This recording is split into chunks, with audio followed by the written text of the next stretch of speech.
Prime ministers don't normally traipse to the airport to welcome foreign leaders, but President Zelenskyy is a wartime leader, whisked here in an RAF plane, making only his second trip outside Ukraine since Russia's invasion. Громкая новость о том, что Британия будет готовить украинских... Russian TV showed they were watching his every move, tracking the plane from Poland to Stansted. Он приземлился в аэропорту Stansted. The Prime Minister accompanied President Zelenskyy on the drive into London.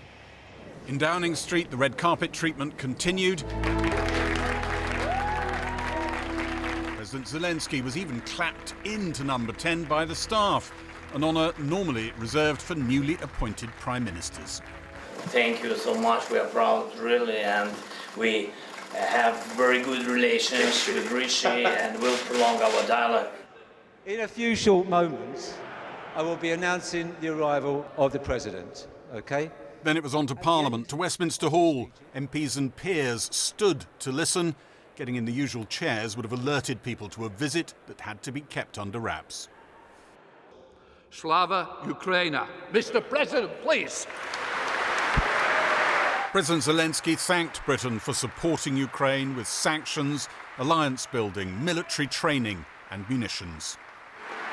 All of you all showed your grit and character back then. Strong British character. You didn't compromise Ukraine. And hence, you didn't compromise your ideals. And thus, you didn't compromise the spirit of these great islands. Thank you very much. He singled out Boris Johnson for his support and then came to the business of the trip. Ukraine's Air Force needed NATO jets, and he'd be explaining that at his next meeting with the King. In Britain, the King is an Air Force pilot. And in Ukraine today, every Air Force pilot is a king.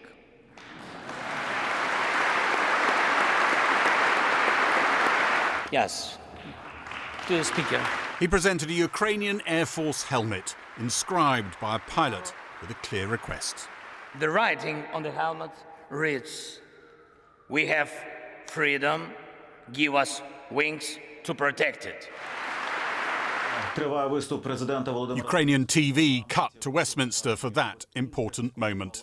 Well, we've all been worried about you, thinking about your country for so long. After consoling words from the King, President Zelenskyy went to Dorset to meet some of the 10,000 Ukrainian troops who've had British Army training.